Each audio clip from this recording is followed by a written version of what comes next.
Somebody wants to hear about conspiracy. I'm not in conspiracy theories. I'm not interested in conspiracy theories. I'm interested in conspiracy facts these days. Theories are peptide networks in the brain to hold facts together, to make models that will organize the facts in a coherent way, and these are dependent on the subjectivity of the person creating the models. And you can interpret the facts dozens of ways.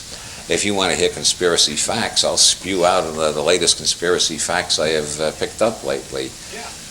Okay, in Miami, Florida, there used to be a bank called the World Finance Corporation. How many people have heard of the World Finance Corporation? Only one?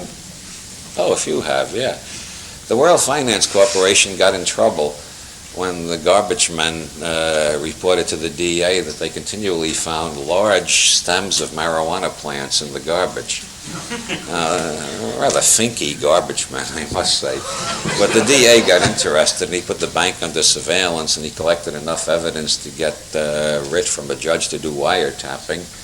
And he got more evidence, and he finally busted the bank, and it turned out this bank was the biggest drug laundromat in the Northern Hemisphere. They were laundering all the profits from the marijuana fields of South America and a large part of the cocaine business too. And the curious thing is that the bank was also used by the CIA as a fund for deep cover operations. As a matter of fact, two directors of the bank were former CIA agents. A former CIA, that's an interesting expression. Sometimes that means somebody who's left the agency, but when you join the agency, you sign a thing saying you'll be on call for the rest of your life if they need you. And so it's hard to see how anybody can truly be a former CIA agent. Usually it means somebody who's working on a project that the agency doesn't want tracked back to them, so the worst that Walter Cronkite can say is a former CIA agent was involved, instead of the agency has been laundering cocaine money. The World Finance Corporation transferred the money from the cocaine industry and the marijuana industry to the Cisalpine Bank in the Bahamas, which was owned by Archbishop Marcinkus and Roberto Calvi. Roberto Calvi was the one found hanging from a bridge in London 2 years ago. No, more than that, 5 years ago. June 18th, 1982. That was 2 days after I arrived in Ireland, as a matter of fact. Roberto Calvi was found hanging from Blackfriars Bridge in London, where the rising tide had covered his dead body. That's the penalty threatened in the first-degree Masonic initiation for Freemasons who betray their fellow Freemasons, which suggests that Calvi was either killed by Freemasons or by people who devoutly wish us to think he was killed by Freemasons. A funny coincidence. I'm interested in coincidences as well as conspiracies. Funny coincidence. The day Calvi was found hanged in London, his secretary fellow was pushed out of a window of the Banco Ambrosiano in Milan. The Banco Ambrosiano owned part of the Cisalpine Bank in the Bahamas, and the Vatican Bank owned part of it, but part of it was owned by Archbishop Marcinkus personally, which is why they have so many writs out for him in Italy, that he only comes out of the Vatican on Groundhog's Day.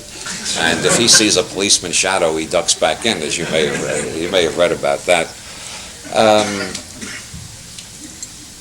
Licio Gelli was the Grand Master of the Pai Due Lodge, Freemasons in Italy. Pai Due is short for Propaganda Due, or P2 in English.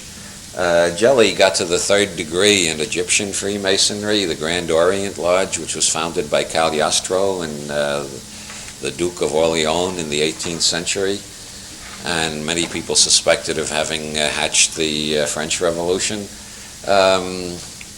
Gelli got to the third degree in Grand Orient Egyptian Freemasonry and then founded his own secret Freemasonic lodge called Pai Due, of which Roberto Calvi and Archbishop Marcinkus were members. And Calvi was found hanging from the bridge. Another member was Michele Sindona, who was the manager of Vatican affairs in the Vatican finances in the United States. Sindona was at Nixon's second inauguration.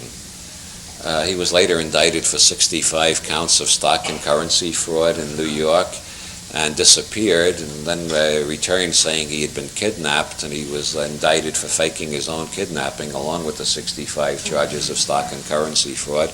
It turned out he had embezzled $55 million from his own bank before he sold it back to the Vatican Bank. Sindona was extradited to Italy to stand trial for murdering a bank examiner, and he was convicted of that, and then he was poisoned in his cell. Licio Gelli, who set up the Pei Due Lodge, which Sindona and Calvi and Marcinkus were members of, infiltrated 950 members of Pei Due into the Italian government, which is why 3 Italian governments have fallen in the last 7 or 8 years, because they keep finding more Pei Due members in their government. Gelli returned, when he was about to be indicted, he left Italy in a big hurry, because the secret police was infiltrated by his people too. The head of the secret police was indicted for being a member of the P2 conspiracy. He died while awaiting trial. The deputy director of the secret police was indicted on the charge of conspiring in various bombings and stock and currency frauds and heroin and cocaine deals, and he's still awaiting trial. So there were enough Pei Due people in the secret police that when the writ went out to arrest Gelli, he left Rome immediately and went to Uruguay, where he had a lot of friends like Klaus Barbie, whom he had helped get false identity papers. One of Gelli's principal jobs before he founded P2 was creating false identity papers for Nazi war criminals and getting them gainful employment with the CIA in South America. So he had lots of friends in Uruguay. He went to Uruguay, but later he came back to Switzerland to take some money out of a numbered bank account, and the Swiss bankers recognized him, turned him over to the police.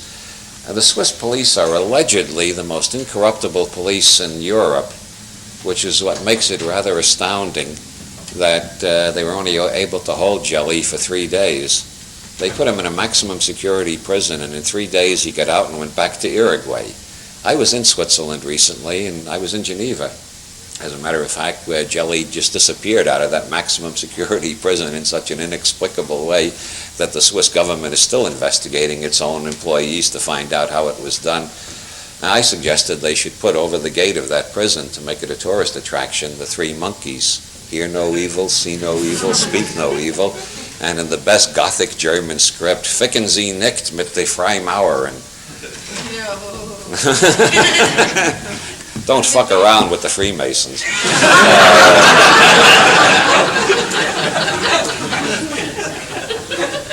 Gelli was at Ronald Reagan's inauguration, and you'll find in most books on the Pei Due conspiracy, you'll find a photo of Gelli and Reagan together at the inauguration.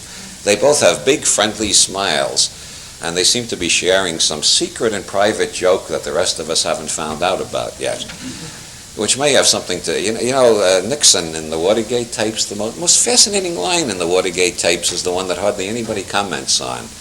That's when Nixon says, we better pay Hunt. Even if he wants $1 million, but I know how to raise $1 million. I can get my hands on $1 million, and we got to pay him. He's threatening to blow the whole Bay of Pigs thing. Now the question is, what Bay of Pigs thing was there that we didn't know about in 1973? That Hunt could blow, whatever it is, we still don't know about it. It hasn't been blown yet because Nixon paid the money and Hunt's wife got the money and the plane mysteriously exploded, as you all know, destroying most of the evidence. But whatever Hunt knew about the Bay of Pigs thing, Hunt was involved in the CIA at the time that Johnny Roselli and Sam Giancana and the CIA were starting to collaborate on the cocaine business, all of which flowed through the World Finance Corporation in Miami, went to the Cisalpine Bank in the Bahamas run by Pei Due and Archbishop Marcinkus, and then disappeared into the Vatican Bank, which is a financial black hole. That is to say that just like a cosmological black hole emits nothing that ever enters it, even light can't get out, the Vatican Bank, nothing ever gets out. The Italian government has no authority to audit their books because the Vatican is a sovereign and independent state. That's why they can't arrest Archbishop Marcinkus. He's not living in Italy, he's living in the Vatican, which is very cozy for him. Now, okay, there's a few conspiracy facts. You make any theories you want out of them. Yes?